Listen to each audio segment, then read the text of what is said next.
ইরানকে হুমকির জেরে ট্রাম্পের ওপর খেপেছেন ব্রাজিলের প্রেসিডেন্ট। মধ্যপ্রাচ্যের যুদ্ধ বন্ধে ন্যাটো ও জাতিসংঘের ভূমিকা নিয়ে প্রশ্ন। দ্রুত শান্তি চুক্তি কার্যকরের আহ্বান। শত্রুদের নতুন পরাজয়ের তিক্ত স্বাদ গ্রহণ করতে হবে, হুঁশিয়ারি উচ্চারণ করলেন ইরানের সর্বোচ্চ নেতা মোস্তফা খামেনি। দেশের জনগণকে সাথে নিয়ে শেষ পর্যন্ত লড়াই চালিয়ে যাওয়ার ঘোষণা। ইসলামাবাদে আবারও আলোচনার টেবিলে বসতে যাচ্ছে ইরান যুক্তরাষ্ট্র। আসতে পারে যুদ্ধবিরতির চূড়ান্ত সিদ্ধান্ত, আশা কূটনীতিকদের। ইরানের পর এবার নতুন শত্রুর খোঁজে ইসরায়েল। টার্গেট নেওয়া হয়েছে পাকিস্তান তুরস্ককে। নতুন করে সংঘাত শুরু নিয়ে বিশ্লেষকদের শঙ্কা। বিভিন্ন দেশে জব্দ ইরানের $100 বিলিয়ন। যুদ্ধবিরতির মধ্যেই সেই অর্থ ফেরত চেয়ে যুক্তরাষ্ট্রকে তেহরানের শর্ত। ইরানি অর্থনীতিতে আসতে পারে বিপুল পরিবর্তন।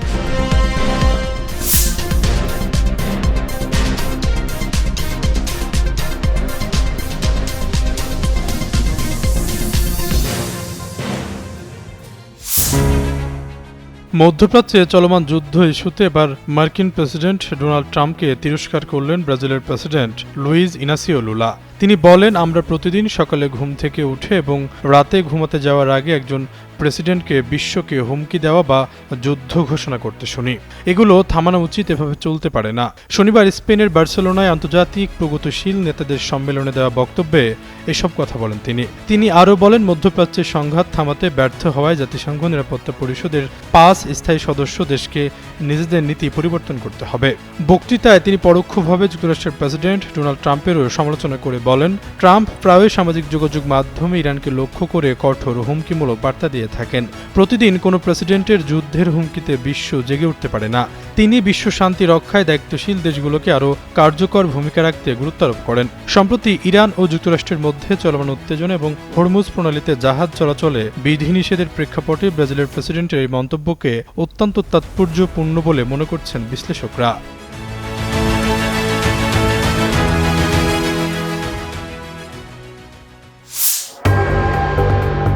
ইরানের নৌবাহিনী শত্রুদের নতুন পরাজয়ের তিক্ত স্বাদ দিতে সম্পূর্ণ প্রস্তুত বলে হুঁশিয়ারি দিয়েছেন দেশটির সর্বোচ্চ নেতা মোস্তফা খামেনি।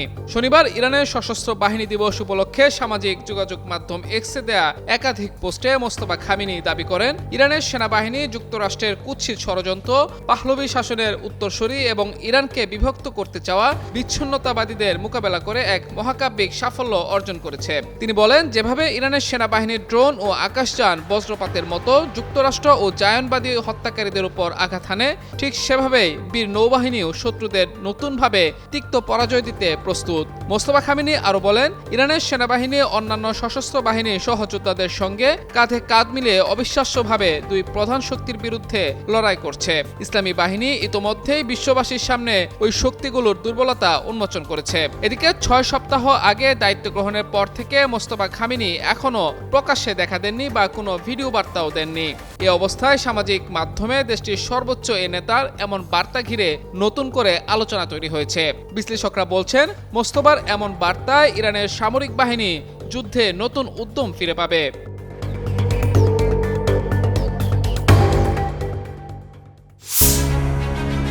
কয়েকদিনের জোরালো কূটনৈতিক তৎপরতার পর ইসলামাবাদ আবারও আন্তর্জাতিক আলোচনার কেন্দ্রে উঠে এসেছে। পাকিস্তানের প্রধানমন্ত্রী শাহবাজ শরীফের সাম্প্রতিক ত্রিদেশীয় সফর এবং একই সময়ে সেনাপ্রধান আসিম মনিরের তেহরান সফর, এই দুই সমান্তরাল উদ্যোগ ইঙ্গিত দিচ্ছে যুক্তরাষ্ট্র ও ইরানের মধ্যে অচলাবস্থা ভাঙতে ইসলামাবাদ সক্রিয়ভাবে মধ্যস্থতার ভূমিকা নিচ্ছে। একদিকে সৌদি আরব, কাতার ও তুরস্কের সঙ্গে পাকিস্তানের উচ্চ পর্যায়ের যোগাযোগ এই প্রক্রিয়াকে এগিয়ে নিতে গুরুত্বপূর্ণ ভূমিকা রেখেছে।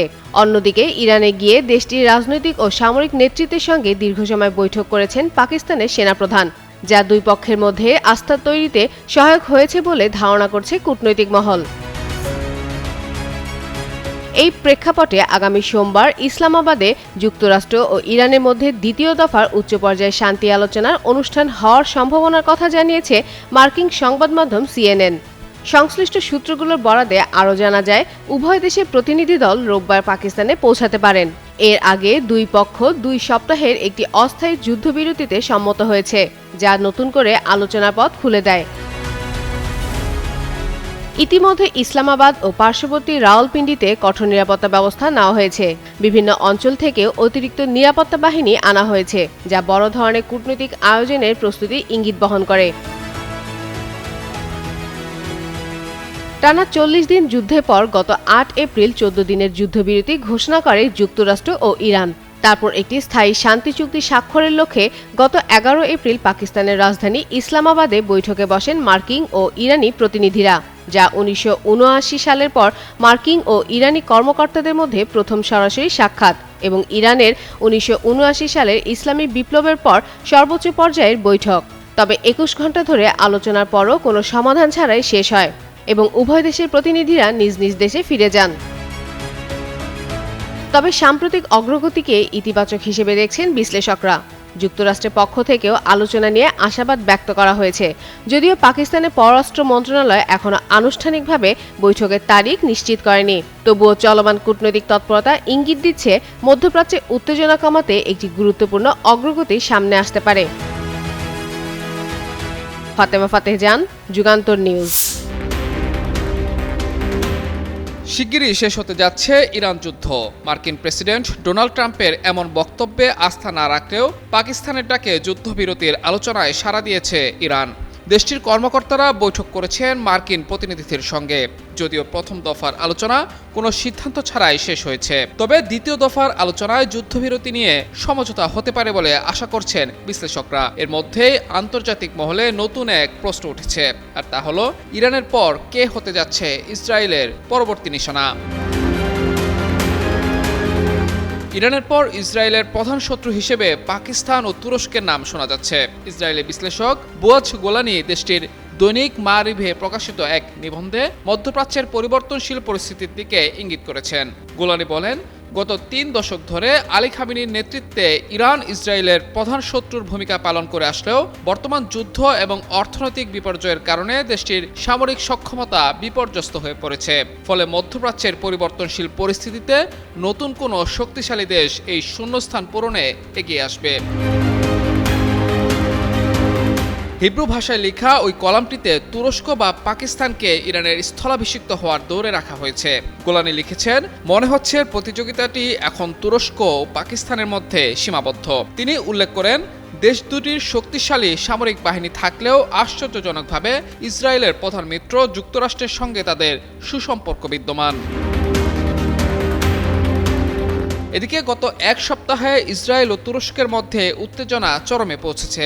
গাজায় চলমান যুদ্ধ এবং সিরিয়ায় প্রভাব বিস্তারকে কেন্দ্র করে দুই দেশের নেতারা পাল্টাপাল্টি অভিযোগ ছুড়ছেন। তুরস্কের প্রেসিডেন্ট এরদোয়ানের বিরুদ্ধে নিজ দেশের কুর্দি নাগরিকদের উপর গণহত্যা এবং ইরানের রেজিম ও তাদের প্রক্সিদের মদদ দেওয়ার অভিযোগ তুলেছেন ইসরায়েলি প্রধানমন্ত্রী Benjamin Netanyahu.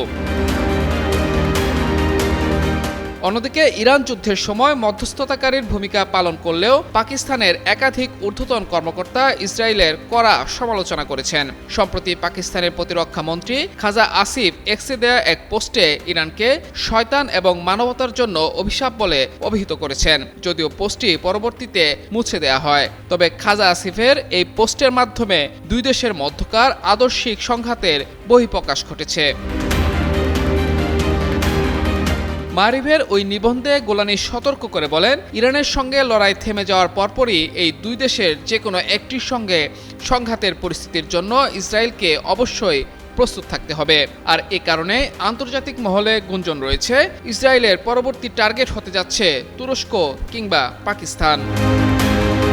Mahmudur Rahman, Jugantor news. যুক্তরাষ্ট্র ও ইরানের আসন্ন দ্বিতীয় দফার যুদ্ধবিরতির আলোচনায় এখন অন্যতম গুরুত্বপূর্ণ ইস্যু হয়ে দাঁড়িয়েছে তেহরানের জব্দ হয়ে থাকা বিপুল পরিমাণ বৈদেশিক সম্পদ। তেল বিক্রির আয় থেকে শুরু করে কেন্দ্রীয় ব্যাংকের রিজার্ভ সবই আটকে আছে বিভিন্ন দেশে। যুদ্ধবিরতির উদ্দেশ্যে ইরানের প্রস্তাবিত 10 দফার মধ্যে গুরুত্বপূর্ণ একটি শর্ত হলো এই জব্দ হওয়া সম্পদ ফিরিয়ে দেয়া। বিদেশে জব্দ থাকা ইরানের মোট সম্পদের মধ্যে রয়েছে তেল ও গ্যাস বিক্রি থেকে অর্জিত বৈদেশিক মুদ্রা, কেন্দ্রীয় ব্যাংকের রিজার্ভ, বিদেশি ব্যাংকে জমা আমানত এবং বিভিন্ন আর্থিক বিনিয়োগ। এসব অর্থ বর্তমানে চীন, ভারত, ইরাক, কাতার, জাপান এবং ইউরোপের কয়েকটি দেশের ব্যাংক ও আর্থিক প্রতিষ্ঠানে আটকে আছে। বিভিন্ন আন্তর্জাতিক সংবাদ মাধ্যম থেকে জানা যায়, চীনে অন্তত $20 বিলিয়ন, ভারতে প্রায় $7 বিলিয়ন, ইরাকে $6 বিলিয়ন, কাতারে $6 বিলিয়ন এবং যুক্তরাষ্ট্রে সরাসরি ইরানের প্রায় $2 বিলিয়ন জব্দ রয়েছে। সব মিলিয়ে সারা বিশ্বে ইরানের প্রায় $100 বিলিয়ন সম্পদ আটকে আছে। বিশ্লেষকরা বলছেন, এই বিপুল পরিমাণ অর্থ মুক্তি পেলে ইরানের অর্থনীতিতে বড় ধরনের পরিবর্তন আসতে পারে।